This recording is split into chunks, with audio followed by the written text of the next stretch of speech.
Hello dear student, welcome to Advait education. मैं अंकित जैन और आज मैं आपके लिए लेके आया हूं क्वेश्चन सीरीज का 6th सेशन, जो कि अगेन कंक्रीट टेक्नोलॉजी पे ही बेस्ड रहने वाला है। उससे रिलेटेड हम काफी कंसेप्चुअल फैक्चुअल क्वेश्चंस करेंगे और इस बार सेशन को थोड़ा और इंटरेक्टिव बनाने के लिए मैंने थोड़े और एफर्ट्स किए हैं, तो उनको ध्यान में रखते हुए आप लोग एंजॉय कीजिए। तो आइए स्टार्ट करते हैं 6th session of question series. Question series 6, ठीक है, question series 6 on concrete technology. तो हम 6th सेशन स्टार्ट करने वाले हैं क्वेश्चन सीरीज का। आइए स्टार्ट करते हैं पहला क्वेश्चन, ठीक है।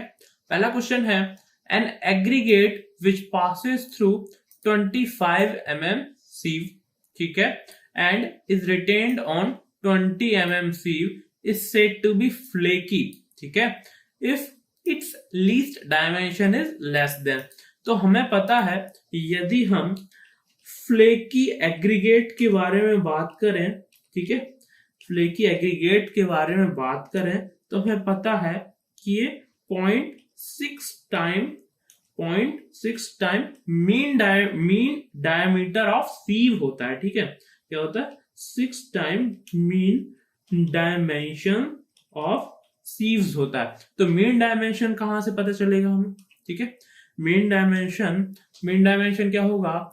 25 और 20 का जो मीन वैल्यू होगा, मतलब 22.5। तो हम यहां पे लिख सकते हैं 0.6 टाइम्स 22.5, ठीक है। तो कितना वैल्यू आएगा? ये वैल्यू आएगा 13.5, ठीक है। तो यहां पे इस तरीके से हम बोल सकते हैं कि यदि हमें मीन साइज, जो लीस्ट साइज निकालना है, तो हम कैसे निकाल सकते हैं? 0.6 टाइम मीन डायमेंशन। तो मीन डायमेंशन किससे आएगा? एक तो जिस सीव से पास किया एग्रीगेट और जिस सीव पर रिटेन किया है उसका एवरेज वैल्यू, ठीक है ना। तो 25 और 20 का 22.5 होगा।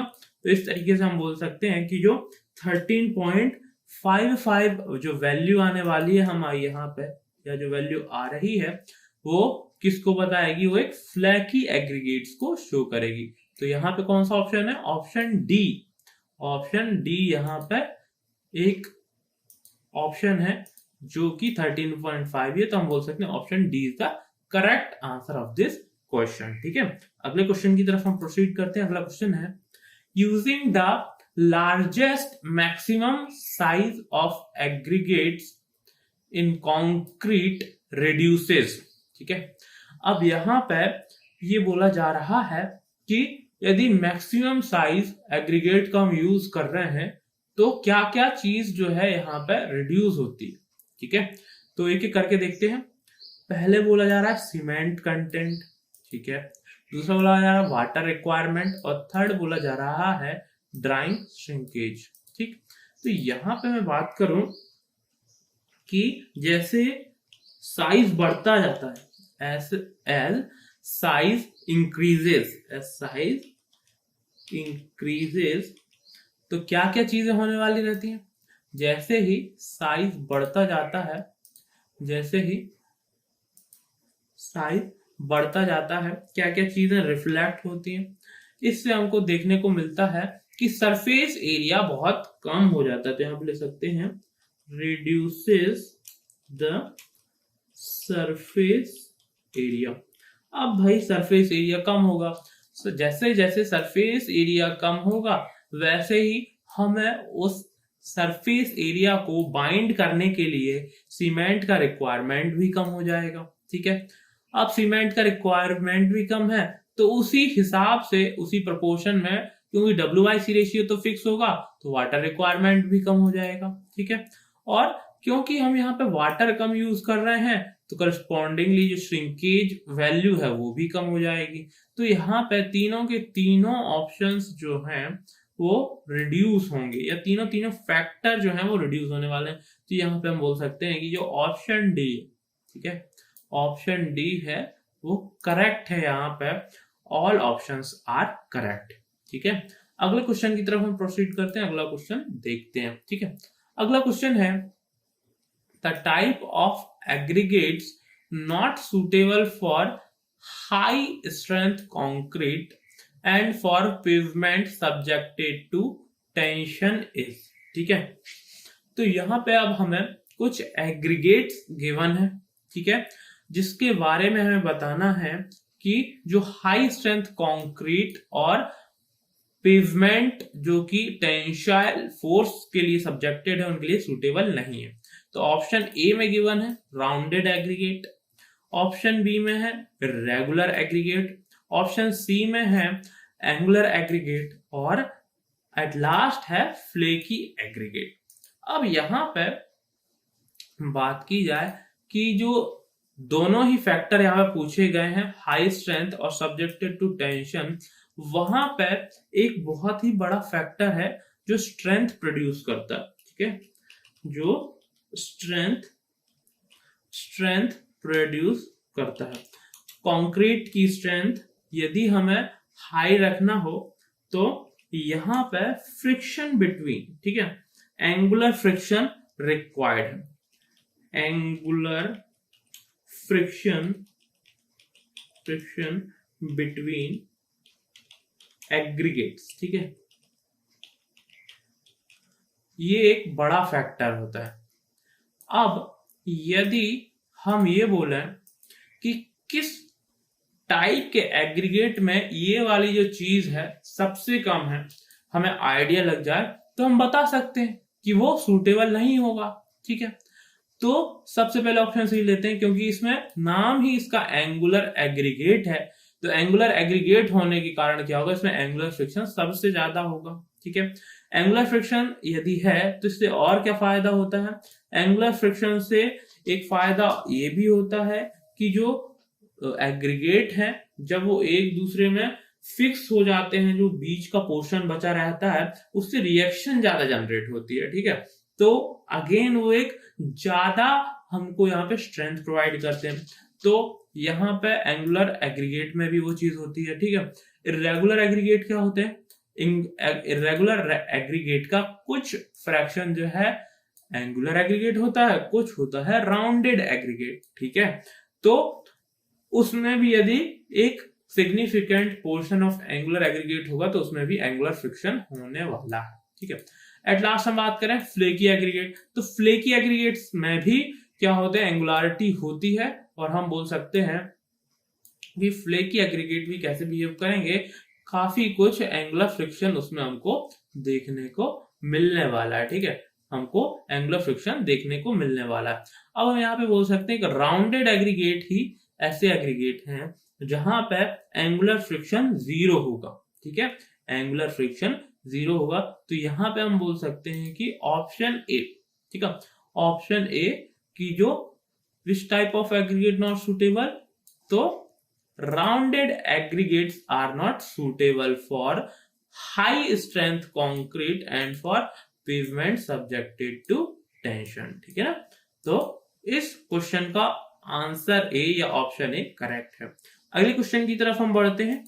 अगला क्वेश्चन है IS सीव नंबर 10 mm, ठीक है, और 4.75 mm are generally used for grading of. ठीक है, तो हमें पता है कि दो तरह के एग्रीगेट्स की ग्रेडिंग होती है, एक तो मैं बोलूं कोर्स एग्रीगेट, ठीक है, और दूसरा मैं बोल सकता हूं फाइन एग्रीगेट।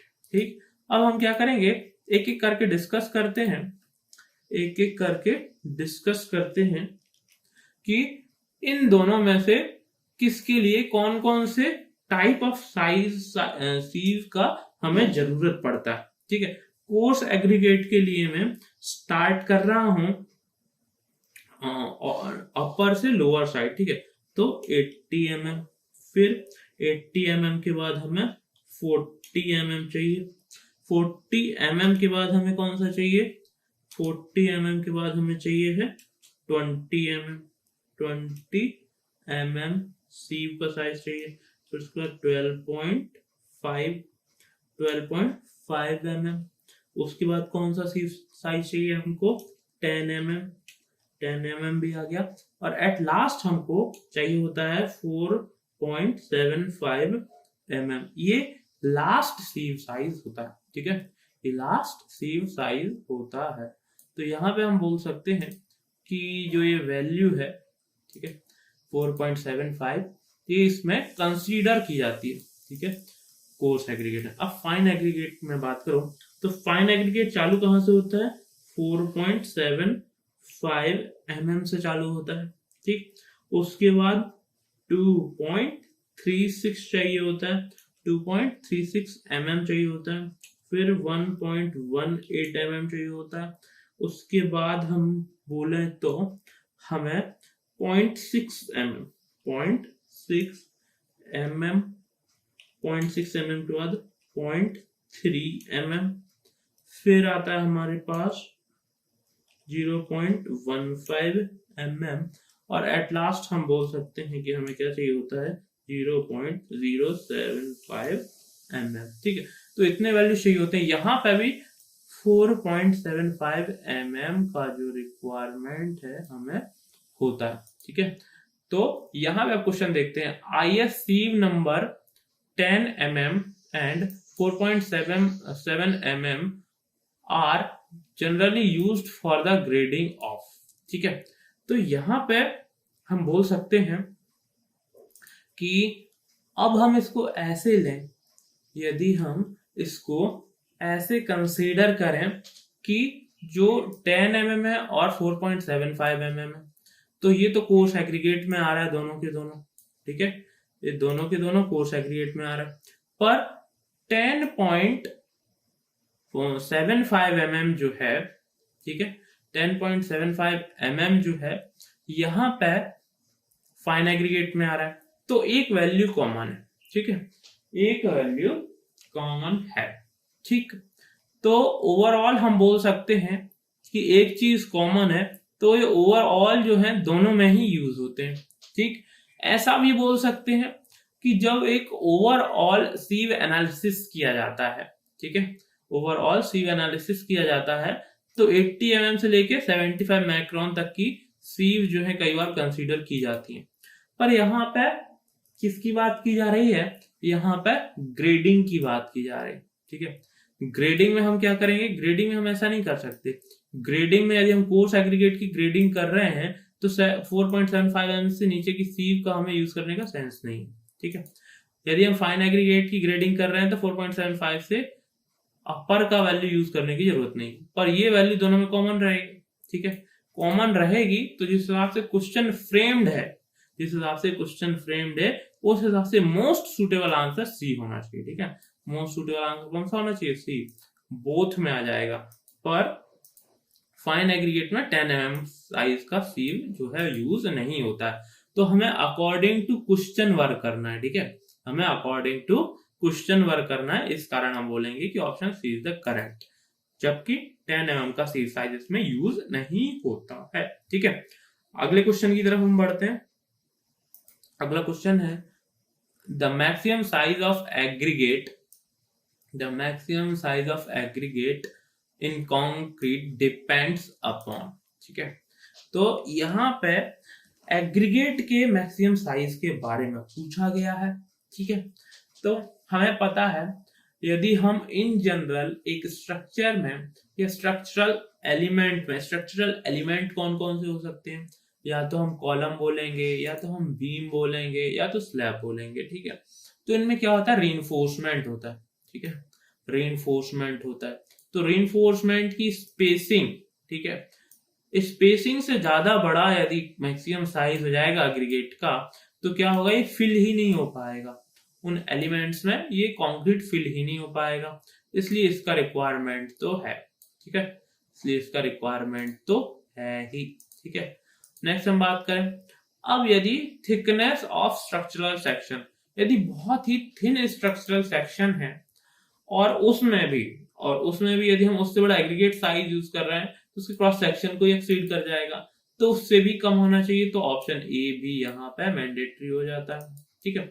अब क्लियर कवर, क्लियर कवर क्या होता है कि जहां पर इन्फोर्समेंट खत्म होती है उसके बाद बाहर की तरफ एक्सपोज्ड करते हुए कवर दिया जाता है। यदि क्लियर कवर से ज्यादा बड़ा हम एग्रीगेट वहां पे अप्लाई करेंगे तो वो बाहर की तरफ निकल आएगा, ठीक है, बाहर निकल आएगा, जिसके कारण इसको भी वहां पे अप्लाई नहीं किया जा सकता और उससे भी छोटा होना चाहिए। तो तीनों ही ऑप्शन सही है, तो यहां पे बोला जा सकता है कि ऑप्शन डी, चारों ही ऑप्शन सही, मतलब तीनों ऑप्शन सही है, तो ऑप्शन डी जो है all options are correct is the most suitable answer for this question. ठीक है, अगले क्वेश्चन की तरफ हम बढ़ते हैं आगे।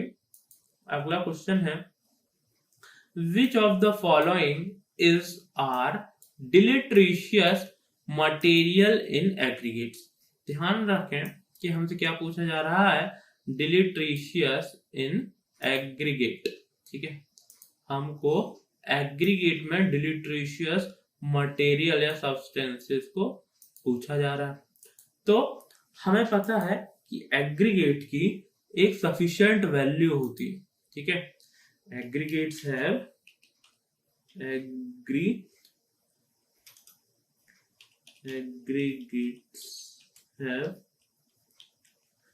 sufficient strength. Aggregates should have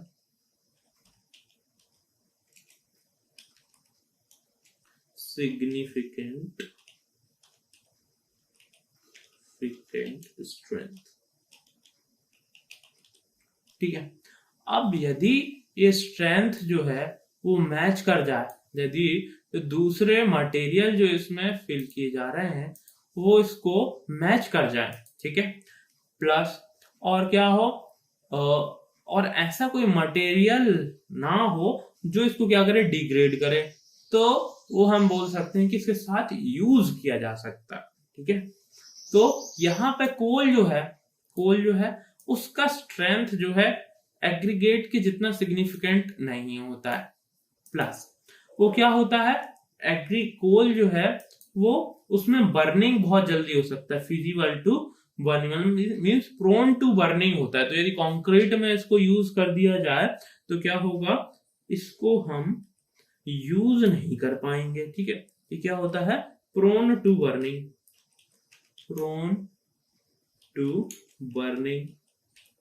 ठीक है, दैट्स व्हाई इसको यूज नहीं किया जा सकता। नेक्स्ट बोले क्ले लम्प्स, इसकी स्ट्रेंथ जो है बहुत ही कम होती है, वीक होता है, वीक मटेरियल। ठीक है, तो इसको भी हम यूज नहीं कर सकते। ठीक, थर्ड बोले सॉफ्ट मटेरियल, तो सॉफ्ट फ्रेगमेंट है, तो सॉफ्ट फ्रेगमेंट का फिर से हम बोल सकते हैं कि ये क्या होगा, ये एक फिर से वीक मटेरियल होगा। ठीक है, ये क्या होगा, वीक मटेरियल, या ठीक है, इसको ही बोल सकते हैं हम कि ये क्या होगा, वीक इन स्ट्रेंथ होगा, वीक इन स्ट्रेंथ। तो यहां पर अच्छा, अब यहां पे बोला जा रहा है डिलिट्रिशियस। ठीक है, अब एक चीज तो हमें समझ में आ रहा है कि कोल जो है यदि फायर कैचिंग के केसेस में डिलिट्रिशियस सब्सटेंस हो सकता है। डिलिट्रिशियस सब्सटेंस का मतलब जो वो होता है कि जो एग्रीगेट को ही क्या करे, उसको डिग्रेड करने लगे, उसको बोला जाता है डिलिट्रिशियस सब्सटेंस। ठीक है, तो इन केस जो क्या होगा, यदि फायर के केस में कोल जो होगा वो इस चीज को फिजिबल बनाएगा और आग को क्या करेगा, और फायर रेजिस्टेंस कम प्रोवाइड करेगा और आग को जो है बढ़ाएगा, तो उस केस में डिलिट्रिशियस हो जाएगा। अब क्ले लंप और सॉफ्ट फ्रेगमेंट्स यदि स्ट्रेंथ में वीक है, ये तो वीक है, डिलिट्रिशियस थोड़ी है, तो डिलिट्रिशियस कैसे हैं ये, यदि एक लोड सफिशिएंट लोडिंग आ रही है एग्रीगेट्स पे और एक पर्टिकुलर सेक्शन जो है उनका वीक है, पर्टिकुलर सेक्शन जो है वीक है, तो उस केस में हम क्या बोल सकते हैं, जो लोड है वो एक लेसर सेक्शन पे आ जाएगा। ठीक है, ठीक है, एक लेसर सेक्शन पे आएगा और उस कारण क्या होगा, ओवरऑल स्ट्रक्चर का क्या हो सकता है, यहाँ पे ब्रेकेज हो सकता है। तो हम बोल सकते हैं कि ये जो है वीकनेस जो है आगे प्रोपोगेट हो जाएगी, वीकनेस आगे प्रोपोगेट हो जाएगी और जो एग्रीगेट जिस वर्क के लिए यूज किया जा रहा है उस वर्क को ही फुलफिल नहीं कर पाएगा। ठीक है, तो हम यहाँ पे बोल सकते हैं कि तीनों के तीनों सब्सटेंस ही एक सेंस में डिलीट्रिशियस प्रूफ हो रहे हैं। तो यहाँ पे अगेन जो ऑप्शन डी है, यहाँ पे अगेन ऑप्शन डी है, वो क्या होगा, वो सही ऑप्शन होगा, मोस्ट सुटेबल आंसर होगा। ठीक है, अगले क्वेश्चन की तरफ हम प्रोसीड करते हैं। अगला क्वेश्चन है which of the below property of aggregates is not desirable. ठीक है, तो यहाँ पे जो एग्रीगेट की प्रॉपर्टी हमको रिक्वायर्ड नहीं है या फिर हम नहीं पसंद करते कि वो हो। ठीक है, तो अभी किसी भी कॉन्टेक्स्ट में हो सकता है, कई एस्पेक्ट हैं कंक्रीट के, जैसे वर्केबिलिटी हो गया, स्ट्रेंथ हो गया, ड्यूरेबिलिटी हो गया। तो एक बार हम क्या करेंगे, हम यहाँ पे क्वेश्चन के ऑप्शंस पढ़ेंगे और उससे समझने की कोशिश करेंगे कि किस एस्पेक्ट में क्वेश्चन पूछा गया है। ठीक है, तो ऑप्शन ए है स्मूथ टेक्सचर। ठीक है, स्मूथ टेक्सचर। ऑप्शन बी है well graded, well graded. Option C है एंगुलर शेप, ऑप्शन सी है एंगुलर शेप, और ऑप्शन डी है स्मॉलर साइज, ऑप्शन डी है स्मॉलर साइज। ठीक है भाई, तो यहां पे हम बात करें, यहां पे यदि बात करें कि कौन सा एस्पेक्ट हो सकता है, तो इन ऑप्शन को पढ़ने से भी समझ में नहीं आ रहा कि कौन सा एस्पेक्ट यहाँ पे हो सकता है। यहाँ पे मैं बात करूं कि हम एक ओवरऑल क्वालिटी को लेके चलते हैं, जिससे कि हम क्या कर पाए, एक आइडिया ले सकें कि कौन सा जो फैक्टर है यहाँ पे हमको सूटेबल रहने वाला है, मतलब नॉट डिजायरेबल होने वाला है। ठीक है, यदि मैं बोलूं कि वेल ग्रेडेड होना चाहिए, तो वेल ग्रेडेड होना चाहिए, ये डिजायरेबल प्रॉपर्टी है क्योंकि ये ओवरऑल स्ट्रेंथ को भी बढ़ाता है, वर्केबिलिटी भी इंप्रूव करता है। तो इसके बारे में हम बोल सकते हैं कि ओवरऑल ये एक करेक्ट ऑप्शन होगा। ठीक है, एक डिजायरेबल ऑप्शन होगा। ठीक है, अब यहाँ पे यदि ऑप्शन ए पे जाए, ठीक है, स्मूथ टेक्सचर। ठीक है, स्मूथ टेक्सचर की बात करें तो स्मूथ टेक्सचर यहाँ पे रिक्वायरमेंट हो सकता है वर्केबिलिटी के केस में, पर यदि मैं स्ट्रेंथ वाइज जाऊं तो स्मूथ टेक्सचर उतना रिक्वायर्ड नहीं होगा। ठीक है, अब ऑप्शन सी पे जाते हैं, एंगुलर शेप। तो एंगुलर शेप से हमें पता है कि इससे वर्केबिलिटी जो है थोड़ा कम होती है और स्ट्रेंथ अच्छी आती है, पर क्या कोई एक ऐसा शेप भी पॉसिबल है जिससे ये चीजें और भी ज्यादा इंक्रीज हो जाती हैं? तो हाँ है, यदि क्यूबिकल शेप यूज करें तो स्ट्रेंथ और भी सुपीरियर होती है। ठीक है, और भी सुपीरियर होती है। एक चीज और बोले, वर्केबिलिटी में उतना ज्यादा लॉस नहीं देखने को मिलता है यदि हम एंगुलर शेप से कंपैरिजन देखें तो। ठीक है, अब यहाँ पे बोलते हैं स्मॉलर साइज। ठीक, तो वैसे तो यहाँ पे लार्जर साइज ज्यादा प्रेफर की जाती है, और स्मॉलर साइज यदि हम यूज कर रहे हैं तो ज्यादा सीमेंट हमको यूज करना पड़ता है। ठीक है, पर एक ऐसा फैक्टर नहीं है कि जिसको एकदम बहुत ही प्रोडोमिनेंट वे में देखा जाए। तो यहाँ पे एक चीज तो बोल सकते हैं कि जो ऑप्शन बी है वेल ग्रेडेड, उसके बारे में तो कोई भी कंफ्यूजन नहीं है।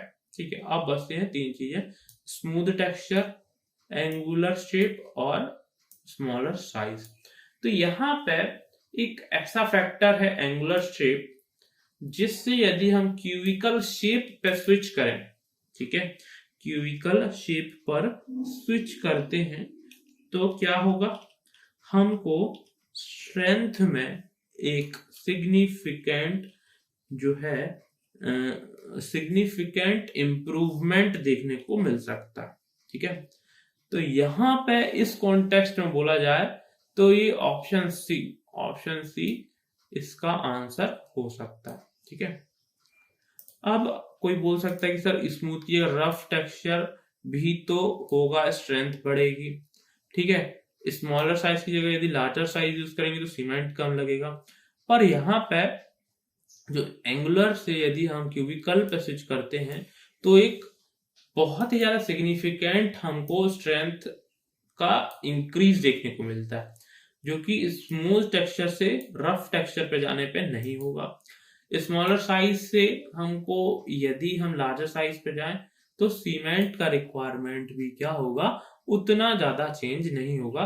तो मोस्ट, इनमें से जो मोस्ट इंपॉर्टेंट होगा वो ऑप्शन सी है। ठीक है, she is the most important explainable property या डिजायरेबल प्रॉपर्टी जो स्ट्रेंथ के टर्म्स में। तो option C is the correct answer of this question. अगले क्वेश्चन पे जाते हैं। ठीक है, अगला क्वेश्चन है the strength of concrete made with angular aggregate and rounded aggregate is practically same at the water cement ratio is. ठीक है, सो हमें पता है कि एक टाइम बाद यदि हम वाटर सीमेंट रेशियो को इंक्रीज कर दें बहुत एक हाई अमाउंट से, तो उस टाइम के बाद जो कंक्रीट की स्ट्रेंथ जो है बहुत ज्यादा डिक्रीज हो जाती है। तो यहाँ पे हम लिख सकते हैं, यहाँ पे हम लिख सकते हैं कि above W/C ratio 0.6 strength of concrete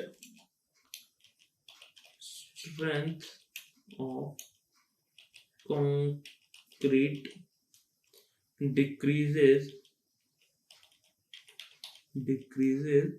drastically।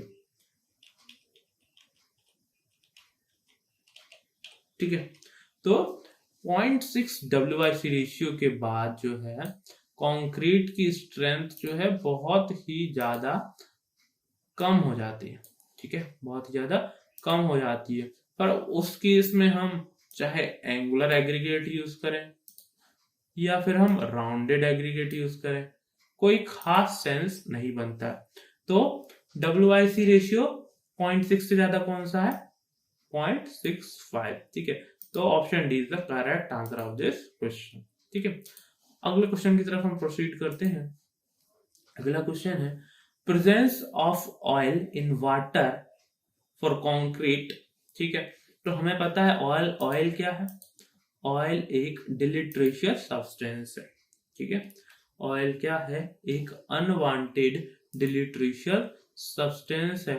तो हम यहाँ पे लिख सकते हैं oil is unwanted substance, unwanted substance.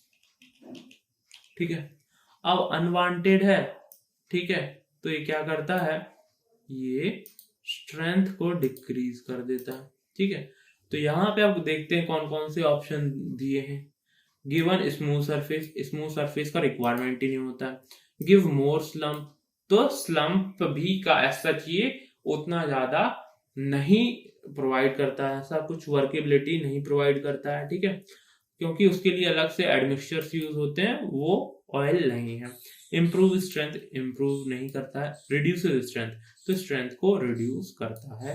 ठीक है, तो यहाँ पे हम बोल सकते हैं डिलीटरेशियस सब्सटेंस है और स्ट्रेंथ को रिड्यूस करता है। तो option D is the correct answer of this question. ठीक है, अगले क्वेश्चन की तरफ हम बढ़ते हैं। अगला क्वेश्चन है as per IS 456/2000 the organic content of water used for making concrete should not be more than। ठीक है, अब हमें पता है कि यदि हम एज पर IS 6 की बात करें, ठीक है, एज पर IS 456 से बात करें तो हम बोल सकते हैं कि कितने से ज्यादा नहीं होना चाहिए, should not be greater than। ठीक है, content should not be more than, तो लिख सकते हैं इससे कम ही होना चाहिए, जो कि होगा 200 मिलीग्राम पर लीटर। ठीक है, 200 मिलीग्राम पर लीटर होता है। ठीक, तो यहाँ पे कौन सा ऑप्शन ए है, option is the correct answer of this question. ठीक है, तो आज हमने कुछ क्वेश्चंस किए जो कि कुछ फैक्ट पे बेस्ड थे, कुछ कॉन्सेप्ट पे बेस्ड थे, काफी डिफरेंट डिफरेंट एस्पेक्ट से लिए हुए थे। तो इसी तरीके के क्वेश्चन हम करते रहेंगे। मेरे साथ ऐसे ही ट्यून रहिए, बने रहिए, और हम आगे भी ऐसे ही क्वेश्चन करते रहेंगे। तो मैं यहीं पे आपसे विदा लेता हूँ। Good bye, good luck.